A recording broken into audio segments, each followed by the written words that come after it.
Arbre à palabre. Arbre à palabre au cœur des élections locales du 23 janvier 2022. Arbre à palabre est une tribune ouverte à tous les candidats. De Saraya, Kédougou et Salémata aux élections locales, conseil départemental, conseils municipaux. Arbre à palabre donne la parole à tous les candidats. Ils s'expriment librement sur leur profil, leur programme. Arbre à palabre est aussi le forum du citoyen. Arbre à palabre est une émission sponsorisée par la Fondation Konrad Adenauer. Arbre à palabre est diffusé tous les jours à la radio communautaire de Kédougou 93.9. Mais aussi sur ecodecolline.com et sur les réseaux sociaux. Arbre à palabre, c'est bientôt.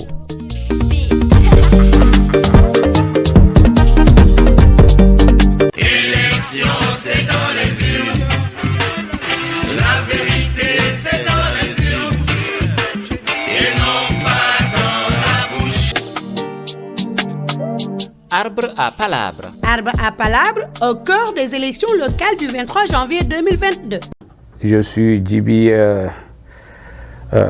homme de développement, homme politique, financier.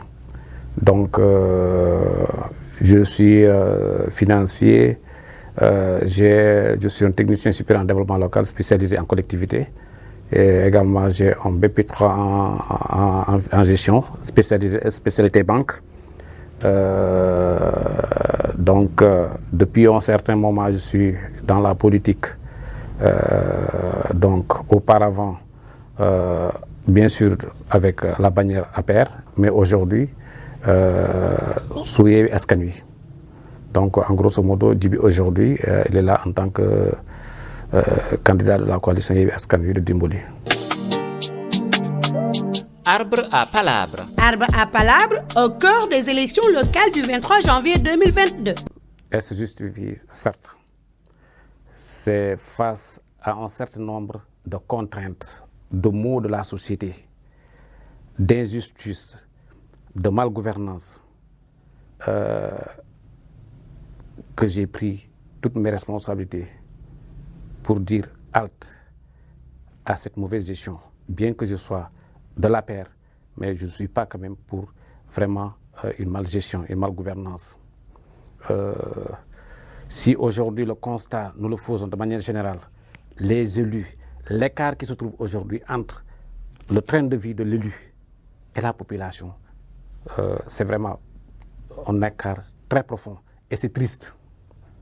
C'est triste dans la mesure où on a un salaire, on a un revenu mensuel et on se permet de tripoter un budget pendant des années pour se faire d'autres amis, pour vraiment avoir une très belle vie et laisser la population pour laquelle on est élu à côté. Si aujourd'hui, vous le savez d'ailleurs, on regarde aujourd'hui Dimboli de manière générale, un chef-lieu de commune qui n'a pas d'électricité, pas du tout électrifié, pas d'ambulance, pas de pharmacie, un seul dispensaire avec un seul agent qui ferme ses portes les week-ends. Est-ce que le malade choisit aujourd'hui les heures à laquelle il tombe malade? Est-ce que la femme enceinte, elle choisit l'heure à laquelle elle doit accoucher? Et d'ailleurs, ça ne fait même pas longtemps. Une dame qui a perdu sa vie au dispensaire de Dimboli, faute de moyens d'évacuation. Et je pense que c'est triste. Au moment où les élus se permettent de se construire des étages, des terrasses, d'aller vers Mbour, de se faire des maisons, d'envoyer leurs enfants à l'extérieur, sur le dos de qui? Du contribuable. Et je pense que c'est vraiment regrettable. C'est ce changement de comportement aujourd'hui qui constitue en tout cas mes fondements. Cette malgouvernance, cette malgestion, cette maltransparence, je dis que ce n'est pas responsable. Quelqu'un qui se dit maire, il doit être en tout cas le plaidoyer, l'ambassadeur de la population et non celui de soi-même. Se faire enrichir sur le dos des gens, piller les ressources. Allez aujourd'hui, vous voyez, appelez-nous, on vient voter 1500 parcelles. Le maire vient faire 3643 parcelles.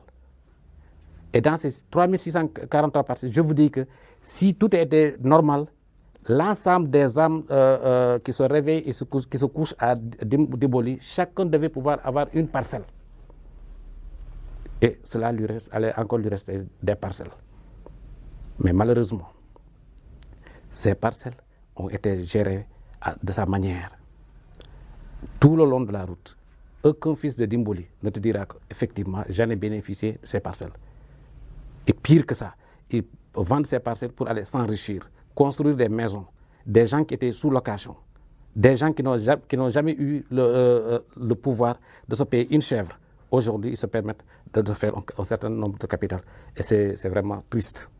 C'est mauvais et c'est nul comme ambition. Si on doit s'élire pour pouvoir s'enrichir sur le dos des gens, je pense que c'est regrettable. Vous avez été conseiller dans cette municipalité. Bien sûr. Est-ce que vous avez eu à fustiger ce comportement? Bien sûr. J'en ai même des exemples. Pardon. Je suis le président de la commission finance. Je vous dis qu'Adia, ils ont pensé pouvoir m'utiliser. Malheureusement, ils se sont utilisés. Je suis un technicien supérieur en développement local. J'ai une certaine connaissance en termes de développement, en technique d'animation, en technique de collecte, en technique de communication. Alors, lors d'une réunion de conseil, le sous-préfet m'a chargé quand même d'identifier des niches de développement permettant à la collectivité de collecter un certain nombre de ressources. Quand j'ai eu à préparer cette réunion, j'ai conduit cette réunion, on a tenu la réunion. Le sous-préfet a dit que, mais monsieur le maire, s'il vous plaît, si vous voulez réussir votre mandat, collaborez avec ce monsieur. Il y avait le lotissement de Pellon, c'est moi qui l'ai proposé, mais c'est dans le village, pour permettre quand même aux populations de bénéficier de certains nombres de services sociaux. Ensuite, sur le plateau, avant l'hôpital, parce qu'en ce temps, Kédougou avait des problèmes avec les Maliens, le stationnement. J'ai dit que là, on délibère des hectares pour que les camionneurs qui viennent d'ailleurs, ils stationnent ici, moyennant 2000 francs la nuit. Et ça allait créer vraiment des emplois pour les jeunes. On règle un problème d'emploi pour les jeunes. Et en face, on fait un marché hebdomadaire. Une zone tampon entre Kédougou et Dimboli, permettant ces deux collectivités locales d'échanger, mais d'interférer dans plusieurs activités. À Velengara, on fait un garage où il y aura carrément des collecteurs qui viennent de la Guinée, de Fongo, Dimboli, Kédougou. Ils viennent, ils stationnent, ils payent, il va se payer quelque chose. Le marché de Kafori, qui depuis 2000 jusqu'à nos jours n'a jamais généré de recettes. Vous voyez, les antennes de la Sonatel, Tigo, et ainsi de suite. Malheureusement, après qu'on ait validé le lotissement, ils se sont précipités sur leur proie, espérant que tout est fini. Parmi les autres marchés, rien n'a été exécuté. Rien n'a été exécuté. Son problème, c'était le lotissement. On l'a fait, ils se sont fait de l'argent, et voilà, malheureusement. Et je me souviens lors d'une réunion, un vendredi, on n'a même pas prié à 15h, la prière de 14h. On était sur un seul point. Il vient, tac, vote du budget. Pour quelqu'un qui a une vision collégiale, une gestion transparente, qui est responsable, qui ne va pas gérer un budget d'une collectivité locale, d'un ensemble de conseils, ces gens qui ont renoncé le droit pour te le donner, pour dire ok, je mets tout cela à côté, je leur demande de voter sans présenter le compte administratif. Et vous, qu'est-ce que vous présentez aujourd'hui? Qu'est-ce que vous allez proposer? Aujourd'hui, pour la collectivité, permettez-moi d'abord, je termine. Alors, quand je suis venu, j'ai dit, mais c'est regrettable, on ne peut pas voter un budget sans qu'on nous présente le compte administratif. Au moins, tu devais permettre de donner à chaque conseiller un document. On allait s'imprégner de ta gestion 15 jours avant, au moins, nous permettant en tout cas de venir défendre les idées. Ça a pris du temps, jusqu'à 15 heures. Je vous dis, le sous-préfet lui a dit que, monsieur le maire, effectivement, ce qu'il vous a dit, c'est vrai. De toutes les façons, moi, je suis là, je représente l'État. Je dois en tout cas veiller à la légalité des choses. Alors, les gens étaient fatigués. Malheureusement, ce qu'on fait souvent, on recrute des conseillers sans aucun niveau quelconque qui dorment à côté. Nous sommes fatigués. Vous voyez, on a voté le budget. Après qu'il s'est levé, a présenté ses excuses à l'Assemblée. Et ensuite, ils ont voté le budget. Je dis que de toutes les façons, c'est fini. Je ne me permettrai plus d'entrer dans cette danse. Nous ne sommes pas des aveugles. Vous êtes un maire. Nous bénéficions tous les mêmes avantages. Donc aujourd'hui, le même statut. Donc aujourd'hui, le mieux, c'est de donner à chacun, en tout cas, un certain nombre de respect, nous permettant en tout cas de développer la collectivité. Non pas parce qu'on est maire, on a tous les pouvoirs. Arbre à palabre. Arbre à palabre au cœur des élections locales du 23 janvier 2022. Aujourd'hui, qu'est-ce que je présente pour la collectivité? Ce n'est rien d'autre que le contraire de ce que je viens de dire. Instaurer la confiance d'abord entre l'autorité locale et les administrés. Je vous dis qu'il y a un très grand fossé. On n'est pas respecté aujourd'hui dans cette collectivité locale. Il n'est pas digne aujourd'hui d'être un maire dans cette collectivité locale.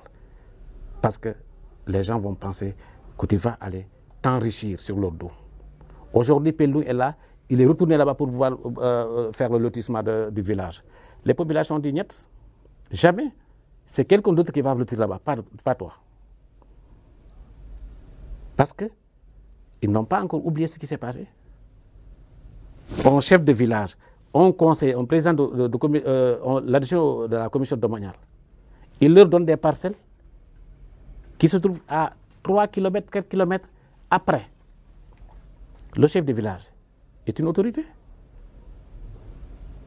Sans cette personne, est-ce qu'il aurait fait le lotissement sans son accord? Et qu'est-ce qui le pique aujourd'hui? Qu'est-ce qui le pousse aujourd'hui à vouloir se partager, à donner les parcelles à des Diouf, à des Sarr, à des quoi, au profit de sa population? Je pense que c'est ce que je dis. Donc, c'est mettre, en tout cas, permettre aux populations d'avoir une confiance aux hommes politiques d'abord. Ensuite, étant un agent de développement, je ne vais pas me précipiter pour faire un calendrier ou bien un programme dans le vide. Je ferai une étude de zonage qui me permettrait de déceler les inégalités dans la commune, les contraintes que vivent mes populations. Et ensemble, on dégage des pistes de solutions. Dans le secteur sanitaire aujourd'hui, où vraiment nous vivons une situation extrêmement difficile,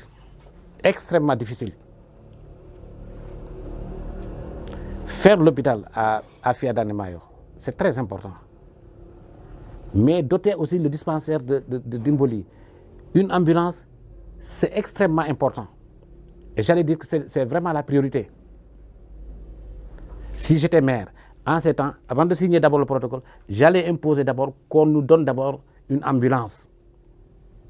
Avant que l'hôpital ne travaille, il faut que les districts qui sont au niveau de la base travaillent. Il faut qu'on fasse des remontées. Et ces remontées, ce n'est pas seulement des données chiffrées. Un malade qui doit être référé, qui doit être évacué, il faut qu'on attende Kédougou, avec cette lenteur de l'administration. Aujourd'hui, Pelou, mais on est au bord du fleuve. Mais allez-y à Pelou le matin au pont. C'est comme Tanga Nord, Tanga Sud.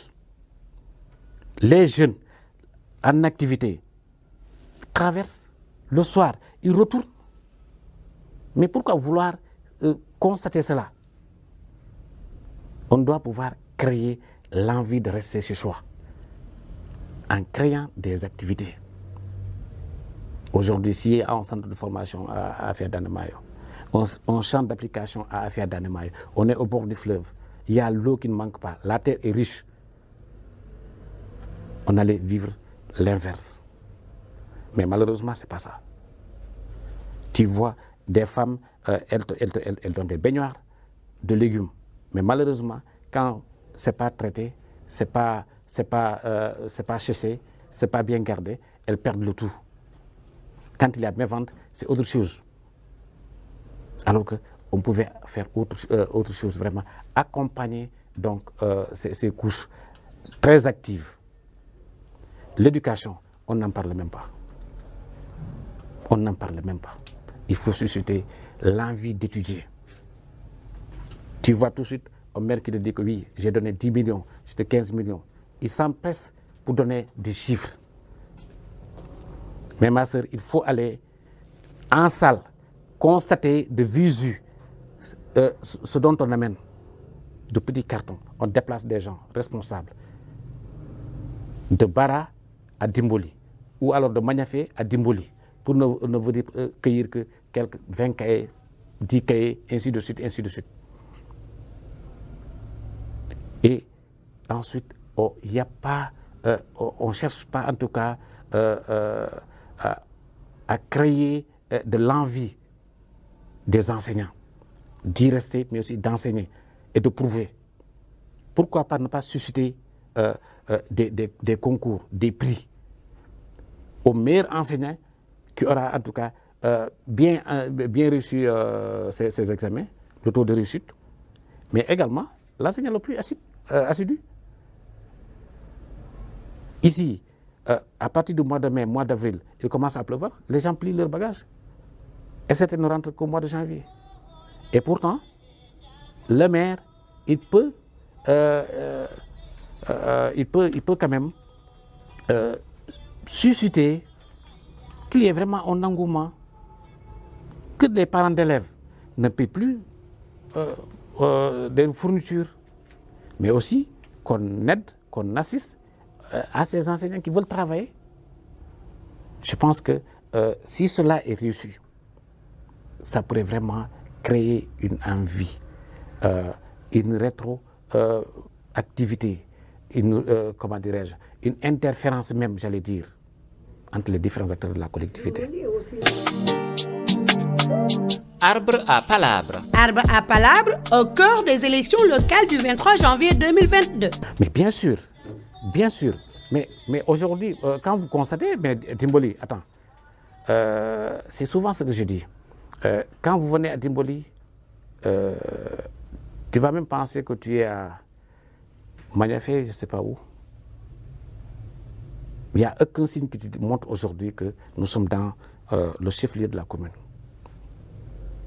En termes d'investissement, il n'y a pas de restaurant, une boutique, vraiment témoin. Donc, tout cela, on devait pouvoir accompagner les gens,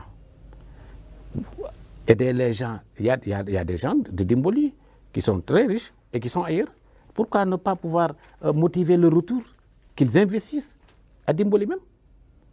Mais aujourd'hui, on ne le sait pas. Si aujourd'hui le dispensaire, on hospitalisait quelqu'un pour 2 jours, 3 jours, tu viens, tu n'as pas de parents là-bas, mais est-ce que tu vas manger?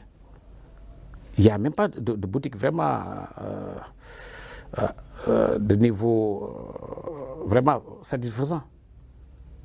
Vous voyez? Donc, je pense qu'il serait encore mieux d'accompagner, en tout cas, surtout faire la différence entre le village et le chef-lieu de la commune. Surtout. Maintenant, toujours allant dans le sens de la décentralisation, parce que qui dit décentralisation, c'est s'approcher quand même de la population, de l'administration, des administrés. Aujourd'hui, tu vois quelqu'un qui quitte Bara pour aller jusqu'à Dimboli pour un extrait de naissance, pour déposer quoi que ce soit. Mais s'il y avait un deuxième centre à Afia Danemayo, mais on aurait réglé le problème. Des pistes de production, on n'en parlait même pas. Et pourtant, elles jouent un rôle extrêmement important. Quelqu'un qui passe la nuit aujourd'hui à Kafouri, il vient s'approvisionner à Kédougou, le soir il retourne. Ça réduit le temps, le coût. Mais s'il y avait une piste également qui quittait Maniafé jusqu'à Bara, de Bara à Kédougou, mais c'est très intéressant en termes d'économie, en termes de temps et en termes de coût. Ça allait faciliter vraiment le développement, le départ même du développement. En quelque sorte, ça fait partie une des bases fondamentales d'une économie. Arbre à palabre. Arbre à palabre au cœur des élections locales du 23 janvier 2022. Je vous dis que certains ont l'habitude de dire que c'est les moyens qui justifient les résultats, d'une part, et d'autre part, non.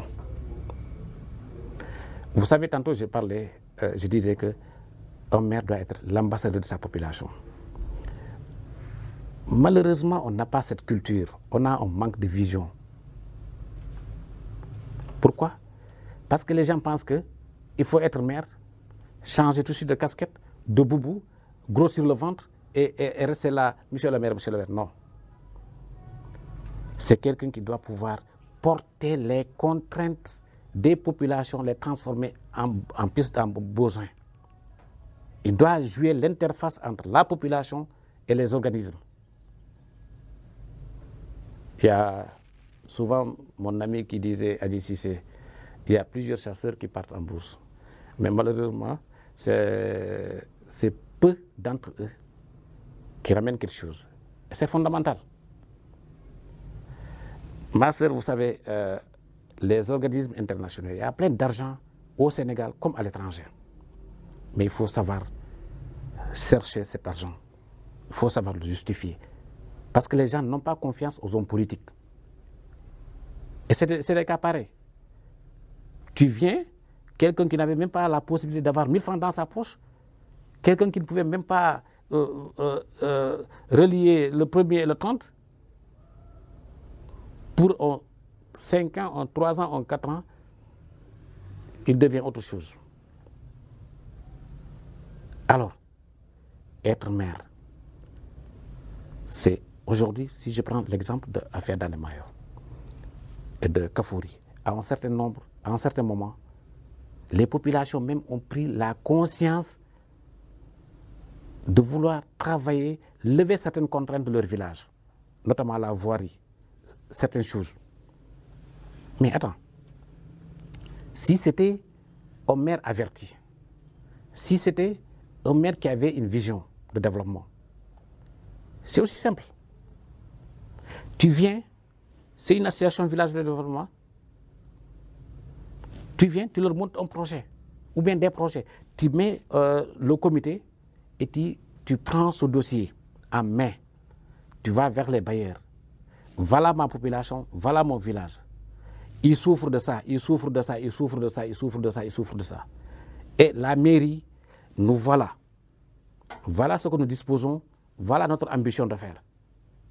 Nous cherchons un intermédiaire, plutôt un partenaire financé dans tel secteur, dans tel secteur et dans tel secteur. Toi, maire, tu seras qu'un trait d'union entre la population et le bailleur. Comme je disais tout de suite, le bailleur n'a pas confiance à l'homme politique, mais à travers ce comité, ce contact direct, le bailleur aura confiance, il va financer directement l'activité. Et le maire, en tant que maître d'œuvre de la chose, il va superviser la réalisation de l'activité en tant que telle, sans que les choses nous passent vraiment entre ses mains. Donc je dis qu'aujourd'hui, c'est comme si aujourd'hui quelqu'un me disait non, il n'y a pas d'emploi, nangam, nangam. Non, on se trompe. Ce qu'il y avait l'an passé existe toujours et existera toujours en 2000, à 2015, en 2000, ainsi de suite. Vous voyez, parce que les ressources sont là. Il suffit juste de réorienter l'idée en tant que telle et on réussira. Arbre à palabre. Arbre à palabre au cœur des élections locales du 23 janvier 2022.